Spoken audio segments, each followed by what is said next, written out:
Hello friends, welcome back to our YouTube. तो start करते हैं एक और इंटरेस्टिंग वीडियो। तो इस वीडियो में पढ़ने वाले प्रतिस्थापन विधि और विलोपन विधि के बारे में पढ़ने वाले हैं। तो जैसा कि आपके लिए बहुत दिनों बाद लेक्चर रिकॉर्ड हो रहा है और बहुत दिनों बाद आपके लिए लॉन्ग वीडियो आ रही है, ठीक है। तो करते हैं स्टार्ट। और इस वीडियो में देखने वाले हैं प्रतिस्थापन विधि एंड विलोपन विधि, दो विधि के बारे में इस वीडियो में सीखेंगे, ठीक है। तो करते हैं स्टार्ट। और जो भी चैनल पर नए हैं सब्सक्राइब कीजिए, वीडियो को लाइक कीजिए। ऐसी इंटरेस्टिंग वीडियो आपको इस चैनल पर मिलती रहेगी। तो करते हैं स्टार्ट फिर। तो पहला हम देखने वाले हैं प्रतिस्थापन विधि। आप तो सही दिखाई दे रहे हैं ना प्रॉपर? आपको कमेंट क्या आना चाहिए, ठीक है। प्रतिस्थापन विधि तो बताते हैं, यहाँ पर एक एक एग्जांपल लेंगे और फिर आपको सिखाते जाएंगे कैसे करते हैं।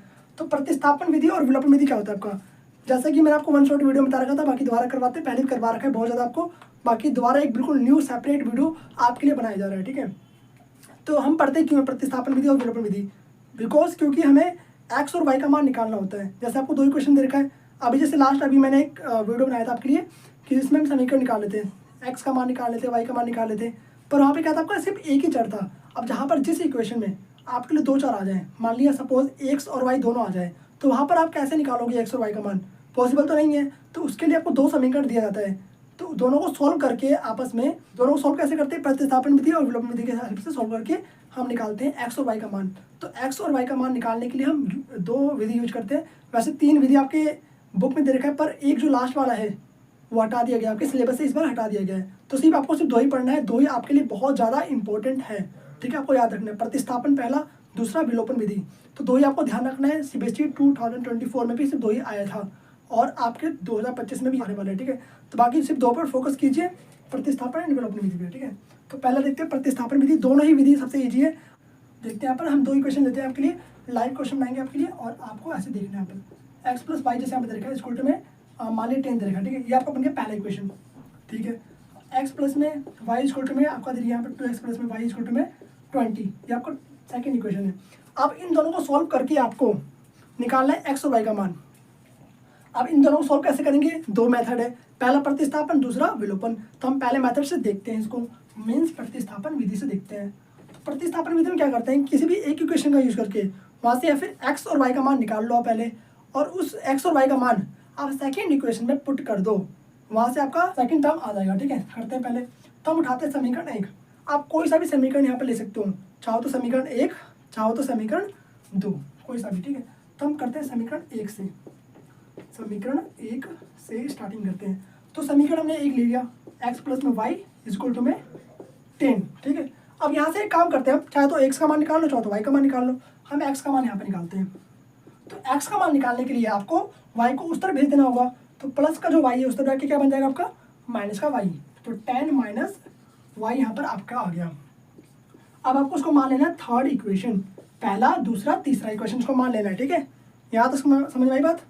कोई भी डाउट आ रहा हो तो कमेंट बॉक्स आपके लिए खुला हुआ है, वहाँ पर कमेंट पूछिए, ठीक है।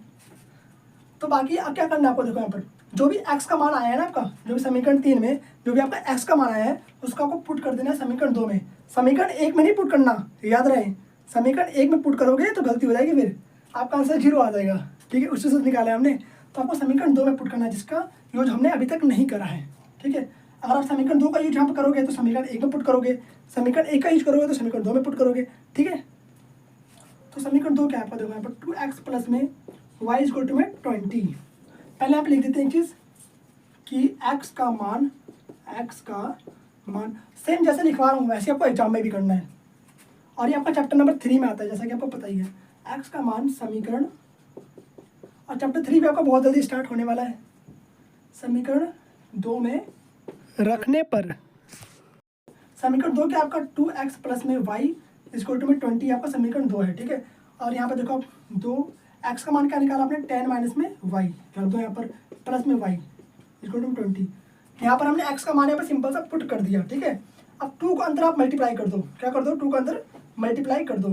तो 2 10 20 माइनस में 2y प्लस में y इक्वल टू में 20। तो यहाँ पर आपको क्या करना है, 20 माइनस में 2y प्लस में y हो गया। अब तो सिंपल बन गया यहाँ से। अब यहाँ से आपका एक मान आ जाएगा, किसका, y का मान आ जाएगा, ठीक है। अब तो यहाँ पर सिंपल सा y बच रहा है आपको। और इसको सॉल्व करना आपको मैंने लास्ट वीडियो में सिखा रखा है। लास्ट वीडियो आपने नहीं देखा तो जाकर तुरंत देखिए, और आपने क्लास 8 में सीख भी रखा है, सबसे ईजी है, ठीक है। अब यहाँ पर आपको क्या करना है कि 20 एज इट इज रखोगे, माइनस में माइनस का 2y प्लस का y, मतलब माइनस प्लस क्या होगा, माइनस होगा, पर निशान कैसा आएगा आपका, माइनस का आएगा, क्योंकि बड़े पे कैसा निशान है, माइनस का है। तो 2y में से y घटा दो तो कितना बचा आपका, सिर्फ y बचेगा। बड़े पे माइनस का निशान दिया हुआ इसलिए यहाँ माइनस का निशान यहाँ पर आ जाएगा, और 20 हमने यहाँ पर रख दिया इस तरीके से। ओके, अब देखो यहाँ पर माइनस का y है, ठीक है, उसको उस तरफ भेज दो तो प्लस का y हो जाएगा, और प्लस का 20 को इस तरफ भेज दो तो माइनस का 20 हो जाएगा। कर देते हैं, 20 माइनस में 20 इक्वल टू में y, और यहाँ से आपको y का आंसर आ जाता है 0। कितना आ गया, 0, ठीक है। तो y का मान आपका निकल चुका है। अब y का मान आप पुट कर दोगे किसमें, समीकरण 3 में, वहाँ से आपका x का मान आ जाएगा। तो करते हैं पुट।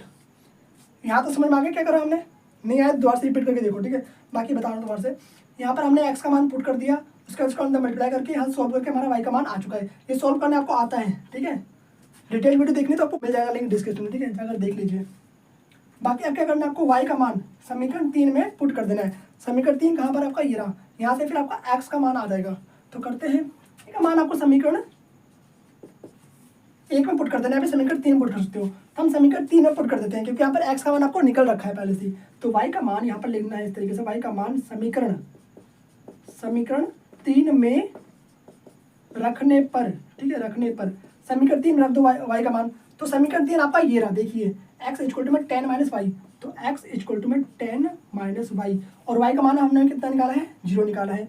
तो x इक्वल टू में 10 माइनस 0 रख देंगे यहाँ पर, और यहाँ से आपका x का मान आ चुका है कितना, 10। तो x की वैल्यू आपकी निकल चुकी है 10, और इसी के साथ आपका x का मान निकल चुका है। अब देखो आपको वेरीफाई करना है। अब मैं आपको वेरीफाई करना सिखाता हूँ कि कैसे, क्या हमने जो निकाला है वो सही निकाला नहीं निकाला, क्या गलत तो नहीं कहीं। तो आपको क्या करना है कि x और y का मान इसमें पुट कर दो आप।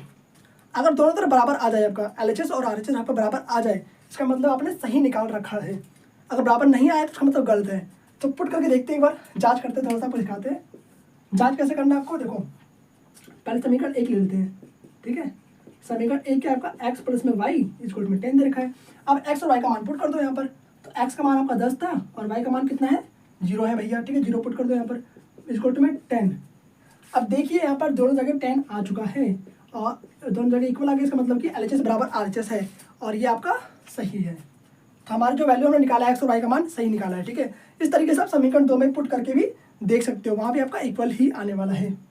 चाहो तो करके देखो, ठीक है, आपका इक्वल ही आएगा। तो इस तरीके से आपको सोल्व करना है। इस तरह की आपको मैं यहाँ पर एक एग्जांपल देता हूँ, उसको आपको सोल्व करना है। तुरंत वीडियो को पॉज करके नोटबुक में सोल्व करो, नहीं समझ में आए तो दोबारा से रिपीट करके देखो कि कैसे बताया भैया ने, ठीक है, उसके दोबारा से सोल्व करना है आपको। तो यहाँ पर आपके लिए मैं क्वेश्चन लिखता हूँ, चाहो तो बुक से ही कर सकते हो, या फिर मैं आपके लिए यहाँ पर क्वेश्चन एक लिख भी देता हूँ, ठीक है, उसका आपको सोल्व करके देखना है। और यहाँ पर मैंने आपके लिए 2 इक्वेशन लिख दिया है, इसको आपको सोल्व करना है वीडियो को पॉज करके, ठीक है। और एक बात याद रहे, जो आप प्रतिस्थापन विधि से निकालोगे और जो विलोपन विधि से निकालोगे, दोनों का आंसर सेम ही आने वाला है, यानी कि आंसर डिफरेंट आ जाएगा। विधि अलग अलग है, एक क्वेश्चन को सोल्व करने के 2 मेथड हैं, ठीक है, अलग अलग। अब देखते हैं विलोपन विधि कैसे सोल्व करते हैं। इसको आप कॉपी में पहले पॉज करके सोल्व करो, ठीक है, नहीं आया तो दोबारा से रिपीट करके देखो। बाकी कमेंट में बताना अगर आपको इसका आंसर चाहिए तो मैं आपको बता दूंगा किसी सेपरेट वीडियो में। तो अभी चैनल पर नए सब्सक्राइब कीजिए, वीडियो को लाइक कीजिए, ऐसी इंटरेस्टिंग वीडियो आपको इस चैनल पर मिलती रहेगी। आदित्य श्रीवास्तव मैथ्स पर।